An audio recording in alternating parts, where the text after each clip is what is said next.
Lionel Messi isn't having the best of times in France at the moment, and the Argentine wizard is clearly struggling to showcase the form that made him into such a huge legend for Barcelona.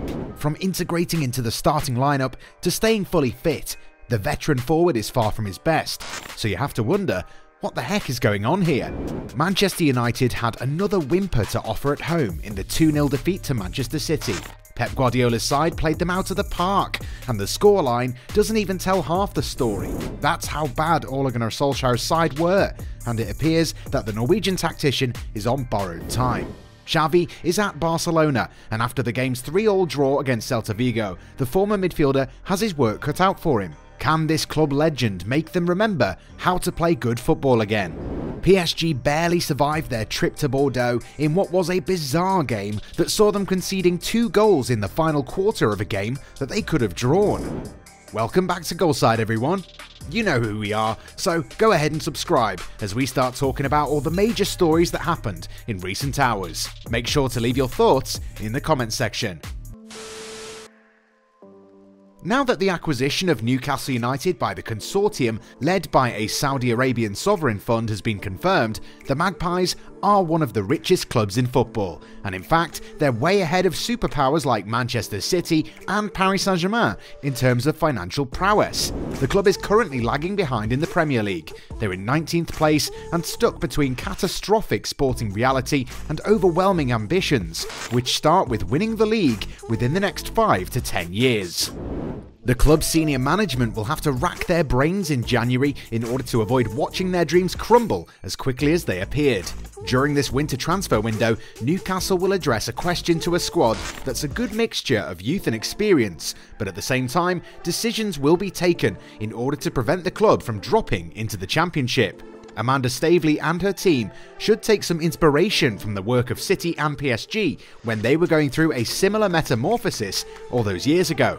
After 32 years without winning any trophy, Manchester City's fortunes changed in 2008 when Sheikh Mansour bought the club. They appointed Mark Hughes, who was offered no less than 10 players in the transfer market.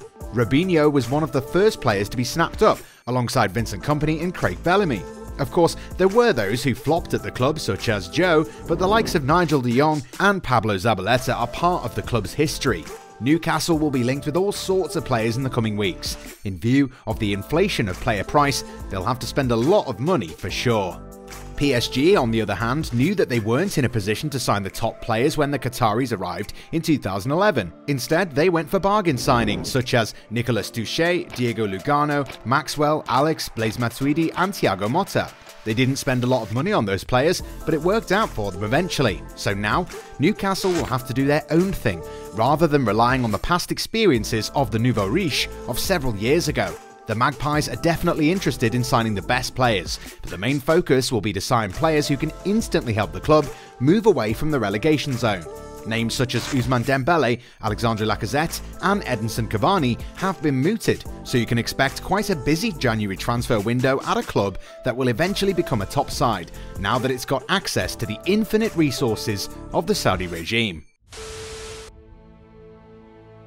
While they were quietly leading 3-0 on the hour mark, PSG players experienced a heart-stopping end to the game as Bordeaux mounted a comeback that deserved them at least a point. After conceding 2 points at the hands of RB Leipzig, the capital club were on the verge of doing the same thing on Saturday night in Bordeaux. Despite a mixed start to the match, Mauricio Pochettino's men were able to take advantage of the Neymar-Mbappe duo that helped them to a 3-0 lead shortly after the hour mark. The French Giants were pretty much in for a quiet and uneventful end to the game when everything changed. Elis and Niang scored 2 goals in the last 12 minutes to turn the game on its head.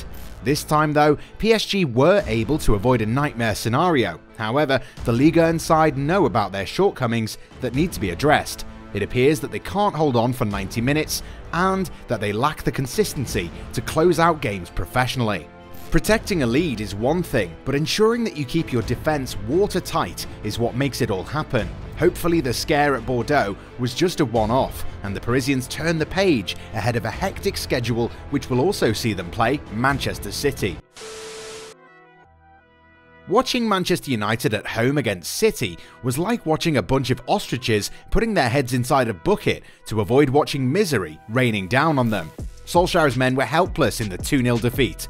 From the number of shots on target to the number of shots taken by Ronaldo, the Red Devils truly suffered. United had only one shot on target, a nice volley from Ronaldo that was saved by Ederson, and that was it. City, in contrast, hit the frame 5 times and the post twice. Eric Bailly's deflection was too difficult for David De Gea to save, and then Victor Lindelof repeated the scenario. Thankfully, the Spaniard was on point on that occasion. Solskjaer's men never really threatened Pep's guys either. They only touched the ball 4 times in the opposition's penalty box. When you talk about passing, United only managed 322 passes throughout the whole 90 minutes, with Manchester City accumulating 753. The scoreline suggests that there was some sort of respectability, unlike the 5-0 thumping at the hands of Liverpool. However, United and City are clearly worlds apart, and watching these two play was like men playing boys. Clearly, time is running out for Solskjaer, who no longer has any answers for the different challenges thrown at him on a weekly basis. Let's see how United deal with his sacking. That's not a matter of if, but when. In addition to a poor result against Celta Vigo, Barcelona lost 3 players to injury on Saturday at the Estadio de Balaidos. The game itself was a rollercoaster ride for the club's supporters. If they were overjoyed on Saturday morning once it was confirmed that Xavi was Camp Nou bound, they quickly became disillusioned after watching their team against Celta Vigo. Everything started well with goals from Ansu Fati, Sergio Busquets and Memphis Depay.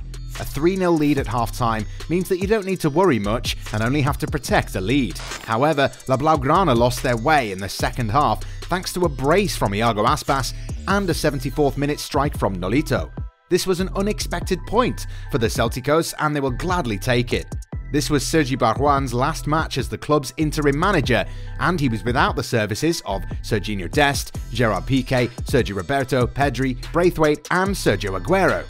To make matters worse, 3 new players will be on the treatment table with Ansu Fati, Eric Garcia and Nico Gonzalez picking up knocks. Ansu Fati's injury is worrying because he's only just returned to first-team football. The club revealed that the youngster has a hamstring injury, which means that he's surely out of action for the next few weeks. Eric Garcia has a calf injury, while Gonzalez had muscle pain. This means that Xavi will be inheriting a team that has a raft of injuries to deal with. Of course, it's not going to be easy for the new manager, but given the fact that he understands the club better than most, he might be able to reverse the tide.